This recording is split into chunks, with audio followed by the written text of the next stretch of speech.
morning, everyone, and welcome back to Wake and Take. It's your boy Jason, and we've got some football to talk about today. It's Monday. We had some playoff football over the weekend, so we'll briefly talk about that. Wednesday, we're going to do a big playoff episode, but today, I wanted to do some Dynasty buys. It's the Dynasty season, right? This is the time that we're all making moves, looking forward to 2025, and there's some players that I think are really, really worth spending up for over the next few weeks. So we're going to talk about those players. It's going to be a good one. Go ahead and take out your coffee, sit back, relax, and enjoy the show.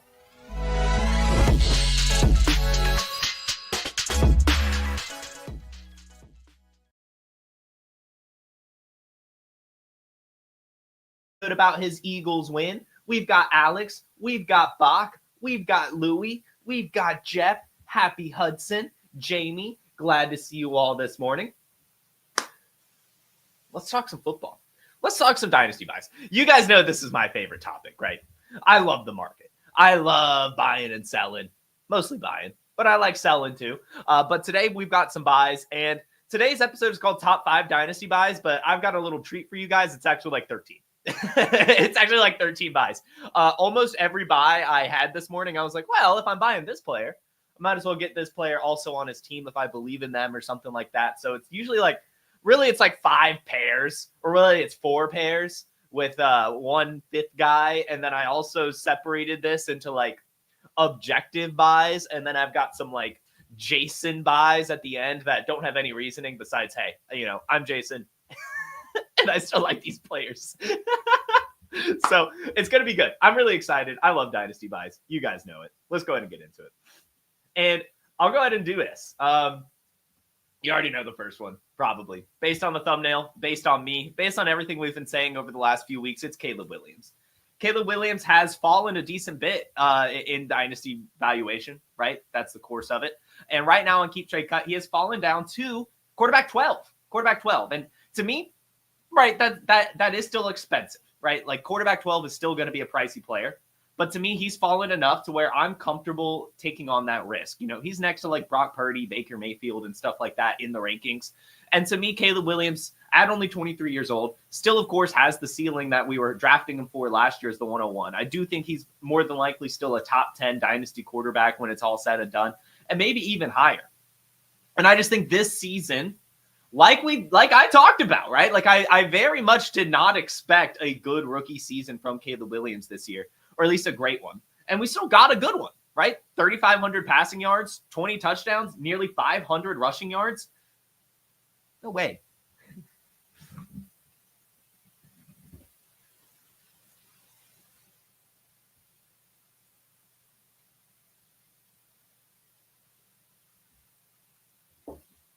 Cool.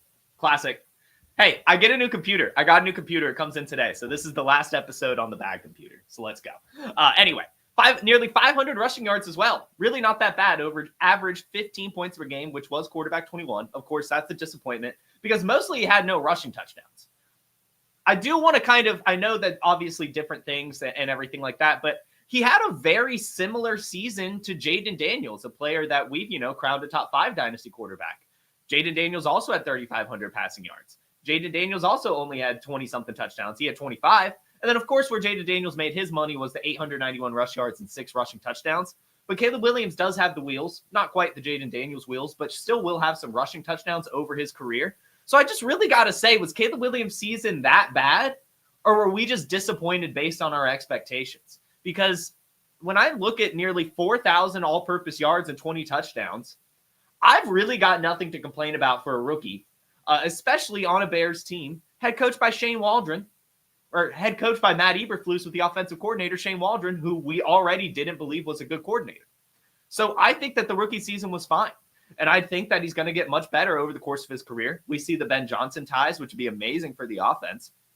And still, he was top 10 in a number of metrics over the course of the season.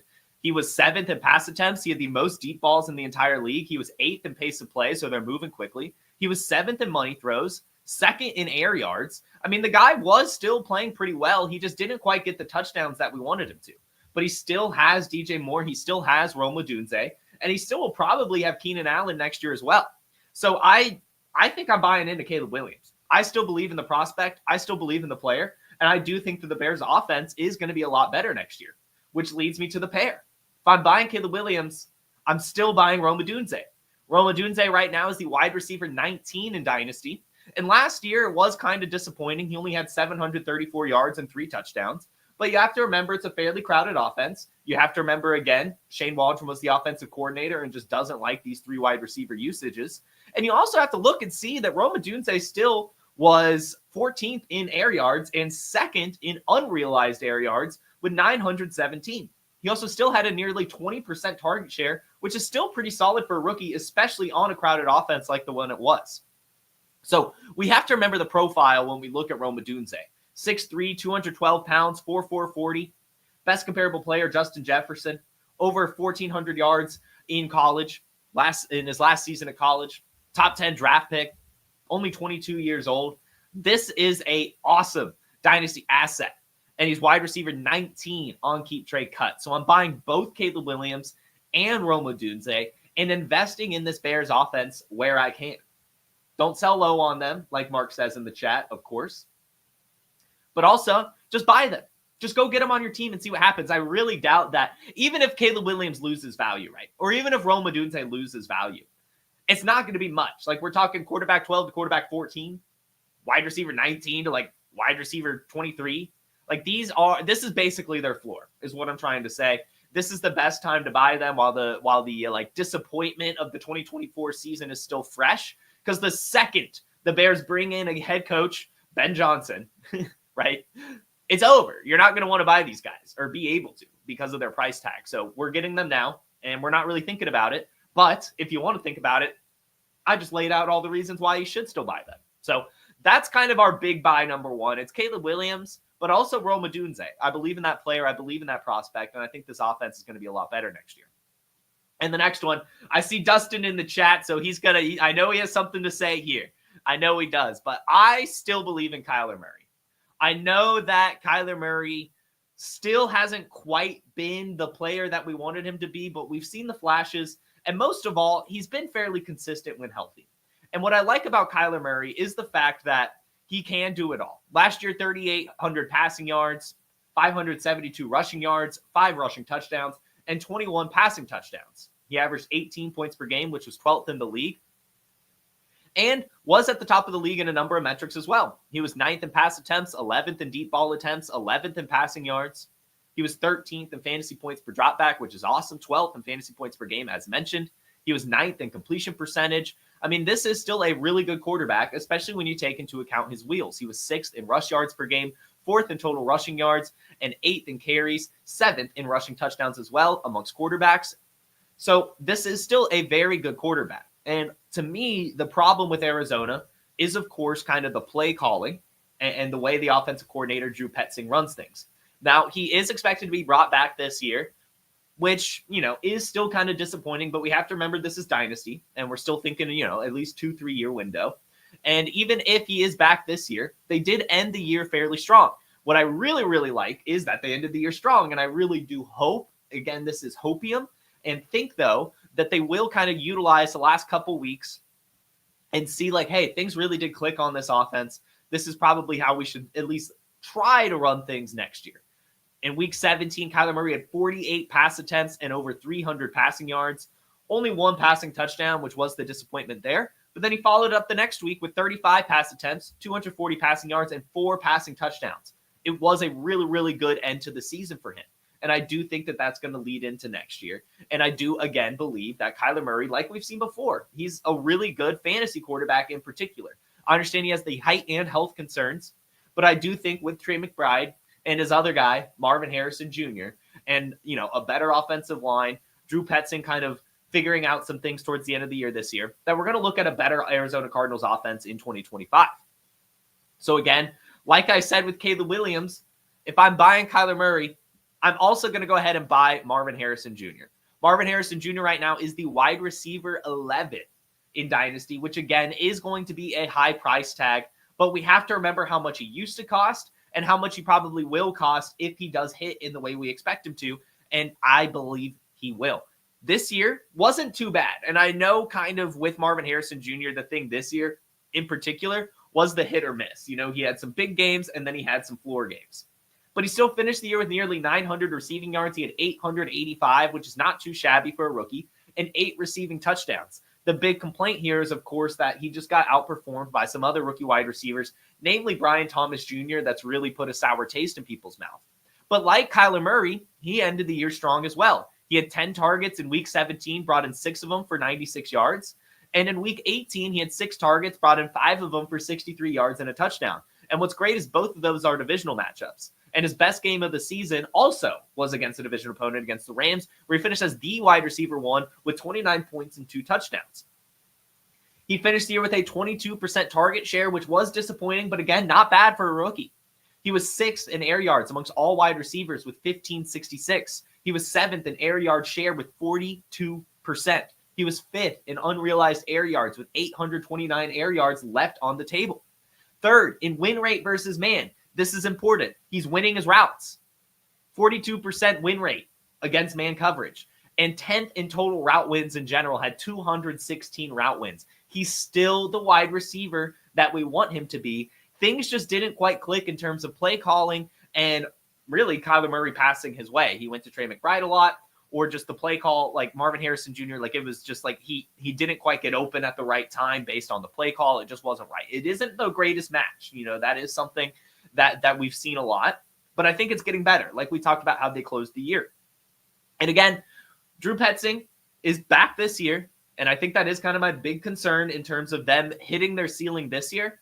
But like I said, they closed the year out strong, and if they don't build upon that in 2025, he will be out heading into 2026. So again, I just don't think that these players are going to lose much more value.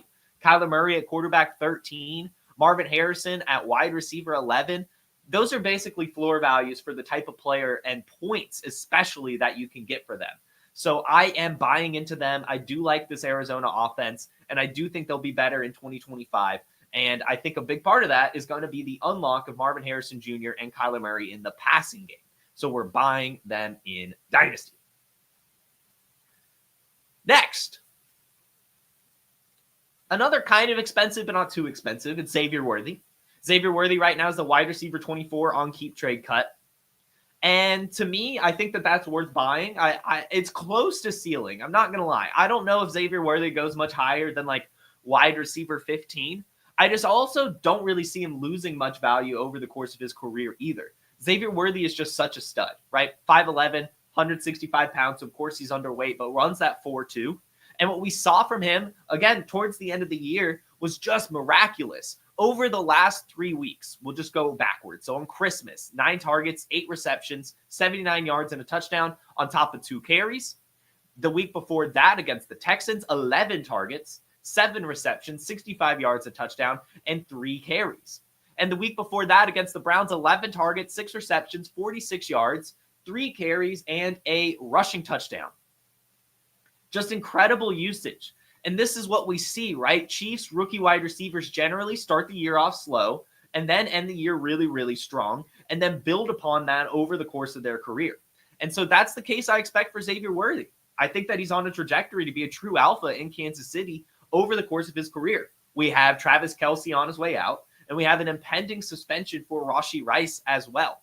So yeah, he might have ended the season with only 638 yards and 6 receiving touchdowns, but he had some rushing touchdowns, and he closed the year out super strong. He was actually 9th in total touchdowns in general, had 9 of them over the course of the year. And I do think that he's going to have a solid postseason as well. I think that's going to inflate his value a little bit. And so I want to get Xavier Worthy at his, wide receiver 2 price tag, because I do think, especially when you get those boom weeks, he's a wide receiver 1. He is. Especially on this Chiefs team. I talked about it towards the end of the season. I don't necessarily believe in Patrick Mahomes as a fantasy quarterback anymore, but I still believe in his weapons. I think that these guys are going to get used a ton, and I think Xavier Worthy is going to be a huge part of the Chiefs offense over the course of his career, especially next year with the Rashee Rice suspension and Travis Kelce getting used less and less. So I want to buy him now before he explodes in 2025. We could kind of reevaluate that. I wouldn't potentially mind selling him as he kind of starts to get a lot more expensive in the lieu of Rashee Rice, because I'm sure when Rashee Rice comes back, it's going to be a little bit more difficult to get the target share that he's getting, but he's still going to be incredibly explosive. He has the Deshaun Jackson best comparable. So just a truly amazing athlete on a truly amazing offense with some truly amazing usage. So I want to buy him at the wide receiver 24 price tag. And while on this, I want to say Marquise Brown as well. And this is more of a kind of Jason take, a little bit more subjective than the rest. But come on.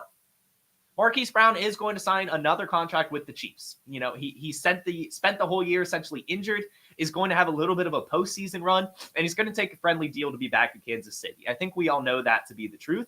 And so when you look at Marquise Brown, the last 2 weeks, 8 targets, 7 targets. And yeah, only 8 fantasy points is not that great, but he has usage in this offense. He runs that 4.3 40-yard dash. He's incredibly quick. And over the course of his year has usually averaged around 9 to 14 fantasy points a game. 9 this season, 9.6 the year before that, then 13, 14, 11, and 10. He has a 1,000-yard season. He has a year with 8 touchdowns. He's a good fantasy asset at wide receiver 62 price tags. Like, I would be sending a third for him very easily and just see what happens. Yeah, you're probably not going to be able to start him a ton, but probably next year, especially while Rashee Rice is suspended. So I want to go ahead and get Marquise Brown. I think he could have a decent postseason run as well, along with Xavier Worthy, and inflate his value a little bit.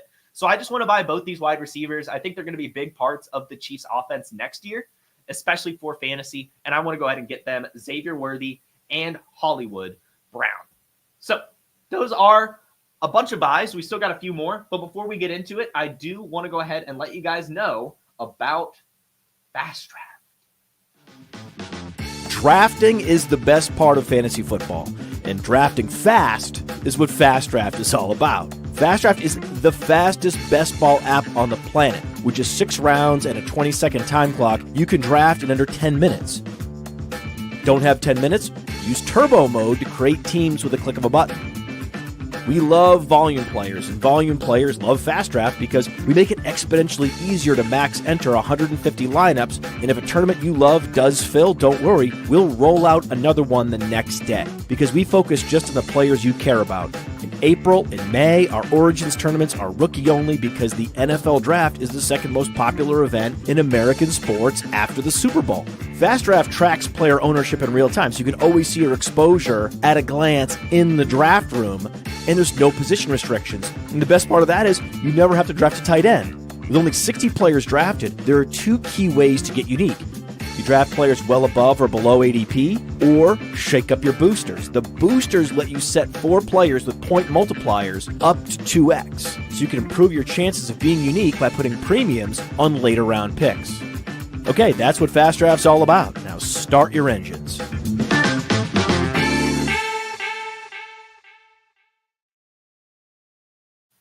Fast Draft is incredible. And while we're talking about Dynasty buys, I wanted to run that ad because Fast Draft has already launched their 2025 Best Ball tournaments. You can go ahead and start drafting your Flex 4 teams for the next season. Go ahead and take some opportunities based on last year's ADP and get the cheap players now. It's really fun stuff, only $5 per draft. You can use promo code JASON for a first deposit match up to $25. That'll get you 5 entries in the thing. So, hey, why wouldn't you be doing that? Go check out Fast Draft. Incredible stuff going on right now. I see a lot of great stuff in the comments. I'm going to push through the rest of the buys, and then we're going to get to the chat. So keep on trucking, guys. Thanks for tuning in. My next Dynasty buy. It's a tough one. But I just got to be honest with myself. I've got to look myself in the face and say, is Christian McCaffrey really the RB14 on Keep Trade Cut? RB14. I get it, right? He spent pretty much the whole year injured. Really, really disappointed a lot of people. Not sure if he's going to be healthy next year, 29 years old. But here's the deal. It's Christian McCaffrey. We're talking about like fantasy player number 1, Christian McCaffrey, right? Multiple seasons with 20 or more fantasy points per game. Truly has offenses running through him. And so when I see him at an affordable price, I can't help but want to buy Christian McCaffrey. And the beautiful thing about him is Jordan Mason is a free agent. After this year, he's probably done enough as well to go to another team, especially with the 49ers having a really, really good running back stable as well. Christian McCaffrey's under contract through 2027, but especially, and where I'm going to kind of draw my attention to, is he's under contract through 2025 with an out after this year. That lines up a lot with the Deebo Samuel contract and situation, as well as Brock Purdy's contract expiring in 2025. To me, my eyes are getting super wide, viewing the San Francisco 49ers, viewing the 2025 season as a get-right Super Bowl push season. Everyone should be healthy. They've just had a really, really bad year getting the monkey off their back. And now in 2025, they're going to be able to go forward with a healthy Christian McCaffrey, Brock Purdy on the final year of his rookie contract, Deebo Samuel likely on his way out, George Kittle only getting older, Ricky Pearsall heading into year 2, the offensive line getting healthy and better. This is a really, really big year for the San Francisco 49ers in 2025. And so I think Christian McCaffrey is going to explode in 2025. I just do. And so I want to buy him. I mean, you have to just remember the player he is. And also look, I mean, like at Derrick Henry. He's still balling at 31. So I know Christian McCaffrey's 28 years old right now and will be 29 in the season. But I want to buy him at RB14 price tag. That's way too affordable for the type of points that you could get for him and the type of usage he's getting. Like this year, right? He didn't have any touchdowns, believe it or not, but still got a ton of usage in his first few games back from injury before re-injuring himself. He had 19 touches in week 10. He had 23 touches in week 11, 14 touches in week 12, and 9 touches in week 13 when he re-injured himself. But he was getting all sorts of usage. He was 3rd amongst running backs in route participation. He was 6th in snap share, 12th in opportunity share with over 70% opportunity share. Christian McCaffrey is just a stud, guys. I know that that's not a hot take, but I know that people are out on him because of the injury history and his age. But I really do, like I mentioned and laid out with the contract situations, I think 2025 is going to be a huge year for the San Francisco 49ers, and I think Christian McCaffrey is going to bounce back in a big way. So I want to buy him right now. Right now. But hey, if you do not like that, again, these are all pairs. Isaac Orendo. If you do not believe in Christian McCaffrey, then you should be buying Isaac Orendo. Isaac Orendo right now is the RB40 on Keep Trade Cut. And again, he almost reached league winner status if he didn't re-injure himself. And that's, again, what's playing into his value. But he's 6 foot, 220 pounds, and runs a 4.3 40 on the San Francisco 49ers offense. That's incredible stuff. And what we saw from him in this year was amazing. In week 14, he had 128 yards and 2 touchdowns. In week 15, he had 20 touches for 75 yards. The week after that, 13 touches for 100 yards. These are all top 24 performances. In fact, 2 of those are top 12. And we saw in the weeks when Jordan Mason got injured, 99 yards, 100 yards and a touchdown, right? And he averaged 0.94 fantasy points per opportunity. Literally almost a point every time he touched the ball. As a rookie, as a backup running back rookie. That athleticism just doesn't come around a lot, and it's a match made in heaven. We have seen these types of running backs just truly explode in the San Francisco 49ers offense. Raheem Mostert, even Elijah Mitchell, if you would say. So if you don't believe in Christian McCaffrey like I do, then get Isaac Orendo. And hell, even if you believe in Christian McCaffrey like I do, I think you should get Isaac Orendo because the NFL's a gladiator sport and we just never know. But either way, I am investing in the San Francisco 49ers this year. I really, really do believe that the down year of the 49ers should have been expected, right? We see it every year from the teams that lose the Super Bowl, for the most part, like 90% of the time, that they have a really, really bad year the next year. Injuries piled up. Things just didn't go their way. But 2025, like I mentioned with the contract situation, really, really will be a big bounce back year for them. It is the final year of their big Super Bowl window with them having to sign Brock Purdy to a contract after 2025. So I want to get in on the San Francisco 49ers offense while I can. Even like Brandon Ayuk. George Kittle's probably affordable, right? Just because of the disappointment from the season on this team. So we're buying San Francisco 49ers, but especially to me, Christian McCaffrey and Isaac Orendo. I think they're very, very affordable and a good way to get in this team, and especially that backfield. And the final buy, I wanted to get every position. If you didn't notice, we started with quarterbacks, then we went through wide receivers, just had a running back, so a tight end. And as mentioned at the top of the show, I wanted to be objective here.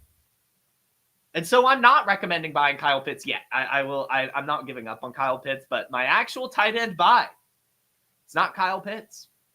It's not TJ Hawkinson. It's not Mark Andrews. It's not Dalton Kincaid. It's not Sam Laporta. It's Theo Johnson, guys. Theo Johnson right now is the tight end 25 on Keep Trade Cut. And what really, really kind of draws my attention there is the fact that Theo Johnson is cheaper than Ben Sinnott, who didn't do anything his rookie year. Cheaper than Jatavian Sanders, who did a little bit. But Theo Johnson right now is the tight end 25. And this is a player who is 6'6", 265 pounds, and runs a 4.57 40-yard dash. And what kind of confuses me here is the fact that, Malik Neighbors, he's the wide receiver 3 in Dynasty. Tyrone Tracy is getting steamed up an unbelievable amount. And a lot of that is because the Giants are expected to get a quarterback upgrade in 2025. So why are we not hyping up Theo Johnson? Seriously. Because Theo Johnson has insane athleticism, was top 15 in a number of metrics, and prior to his injury, this is his stat lines. 4 targets, 6 targets, 6 targets, 6 targets, 5 targets. And yeah, only 1 touchdown in that span. But was genuinely being used a ton with Daniel Jones. And you're talking about a quarterback upgrade? Talking about a team that's probably going to have to pass a lot in general? And you're talking about a tight end with insane athleticism. So Theo Johnson is the tight end I want to buy at tight end 25. I think you can get him incredibly cheap. And I think he's going to be startable over the course of his career, especially in tight end premium. But I think this is a very sneaky one. Very, very sneaky one. Shout out Dustin for pulling up the Player Profiler page. 118.2 athleticism score. That is 7th all-time amongst tight ends and the most athletic tight end in a class led by Brock Bowers. I even had the pleasure of meeting him at the Senior Bowl, and I'm telling you guys, he was a giant. Like a true giant. So I want him. I want him pretty bad, even. And so he's actually the tight end I want to recommend buying. And I think that if you go check out his Player Profiler page, you're going to see why. And I think if you just think about it a little bit more in the fact that we're hyping up Malik Neighbors, steaming up Tyrone Tracy, and expecting a lot for the Giants offense in 2025 based on probably Shedeur Sanders, I think Theo Johnson needs to get steamed up as well, and he's just not. There's a discrepancy there, and we want him. So those are all kind of our objective buys, and I have a few that I just want to mention really, really quickly that have no reasoning besides I'm Jason. I still believe in these players, and I think they're going to be a lot better than their value suggests. First, just real quickly, I do want to mention, try to buy some 2025 seconds right now. I think that it's early enough in the rookie draft process currently where everyone's really focused on the first round draft picks and still kind of throwing around their seconds and arguably even thirds a little bit willy-nilly. And every year we see this where those second round picks become incredibly valuable. So I want to try to scoop some of those up right now while I can. But I have 3 players for you that I'm still not giving up on. JJ McCarthy at quarterback 20. Again, I don't think Sam Darnold is going to be in Minnesota next year. I do think he's going to be a Raider or something like that. And so JJ McCarthy is going to be the starter. And as we've seen from the Minnesota Vikings time and time again, whatever quarterback is there is amazing. It's just totally amazing. Every single one, even down to Josh Dobbs. So JJ McCarthy at quarterback 20, I think, is an incredible value right now. He has Justin Jefferson. He has TJ Hawkinson. He has Jordan Addison. And he has Kevin O'Connell as his coach. So we want to go ahead and get JJ McCarthy on our team, especially in Superflex leagues. Next is Troy Franklin. Troy Franklin right now is the wide receiver 69. We just saw him score an awesome touchdown in the playoffs, the only touchdown the Broncos scored. And again, college teammates with Bo Nix. Seems to be he needed some time to develop, and I don't think he's ever going to be a wide receiver 1 or even a wide receiver 2 at this point. But we're talking about a player who's a wide receiver 69, who has a great connection with his quarterback, who's on a team with a very questionable wide receiver room in general. Like, I'm not sure if Courtland Sutton's going to be there next year. And so I think that Troy Franklin has some potential, especially like he's just so cheap to me where I want to take the chance on him.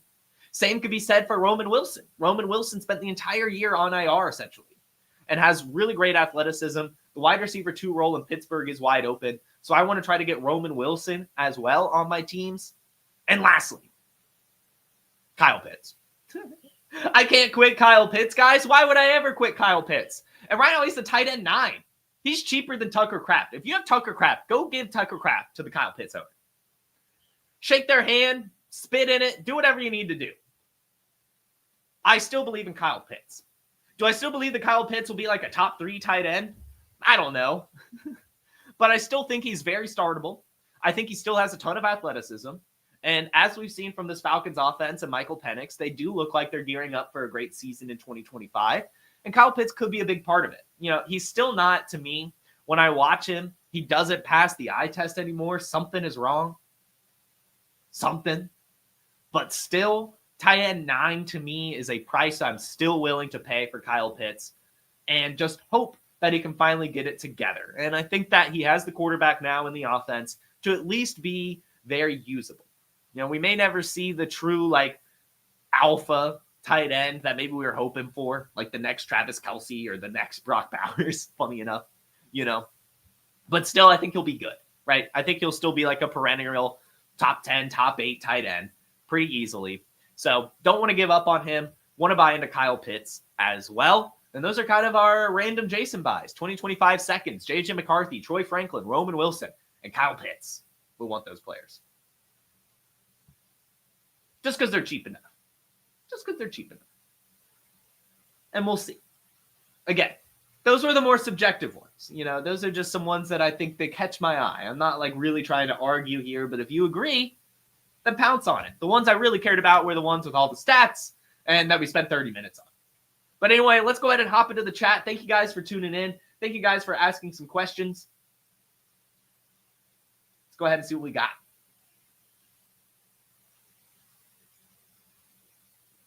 Fun fact from Happy Hudson. Marvin Jr. and Marvin Sr. had, what the hell?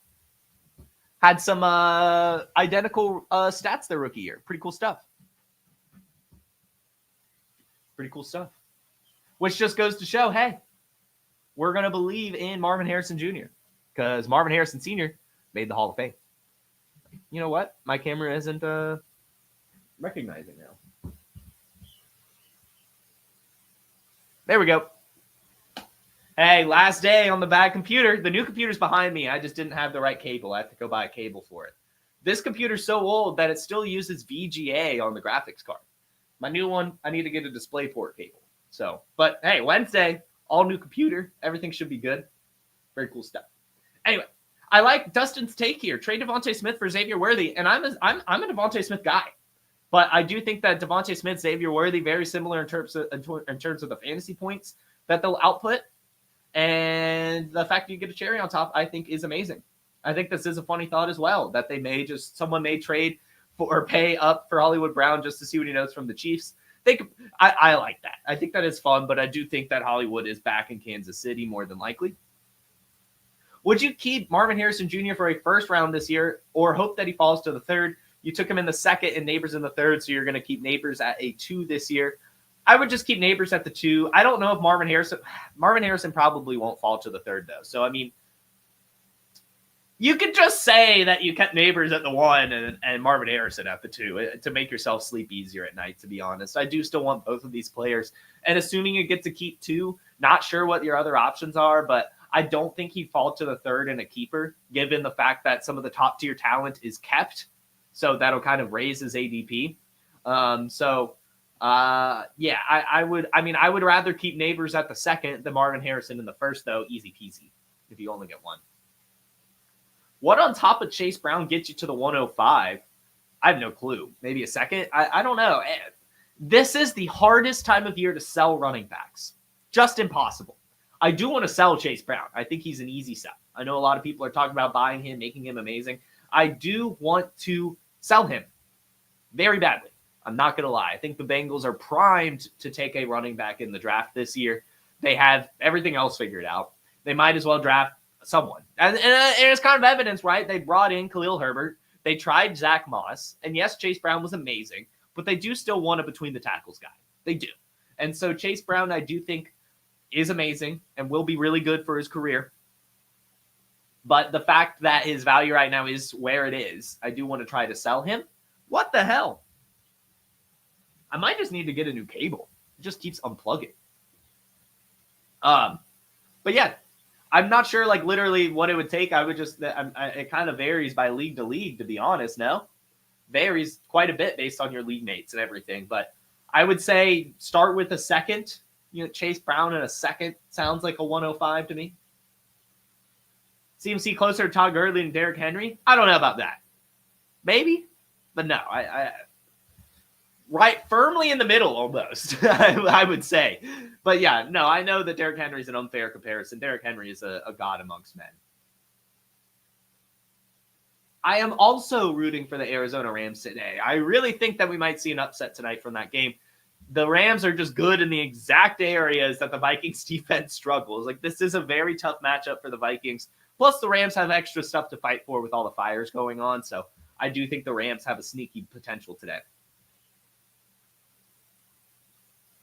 Who could be this year's Chase Brown? That's a great question. I mean, so it would have to be a year 2 running back. It's probably like Trey Benson. Maybe Kamani Vidal if the Chargers don't bring in anyone. Jonathan Brooks, probably not, though, with his injury. But it would be a Jalen Wright, I think, is another chance. I would say Jalen Wright, Trey Benson, or Kamani Vidal, probably. Maybe Blake Corum, actually.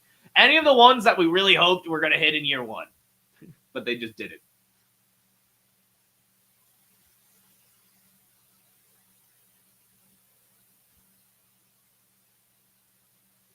All right. Let's see. Yeah, we do need to just get Roman Wilson off the milk cartons. Like, where the hell is he? Where the hell is he?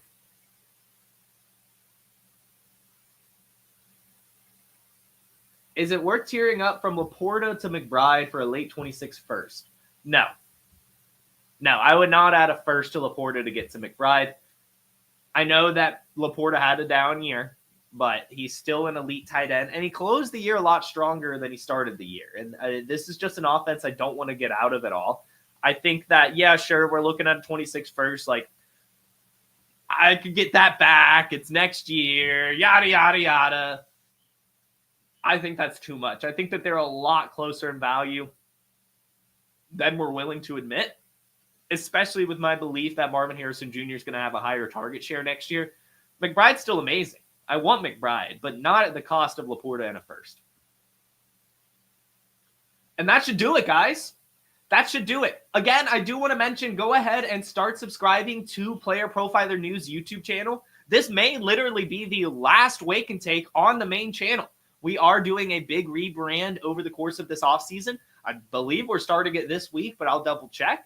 But I believe Wednesday's episode may be on the new Player Profiler Now channel. That will be the rebranded Player Profiler News channel. So go ahead and subscribe to that. Keep an eye out. We are going to move all of our live content over to a new channel, and we're going to make the Player Profiler YouTube a channel for actual YouTube videos that are edited, with actual takes, following SEO and all that stuff. A true YouTube channel with less lives.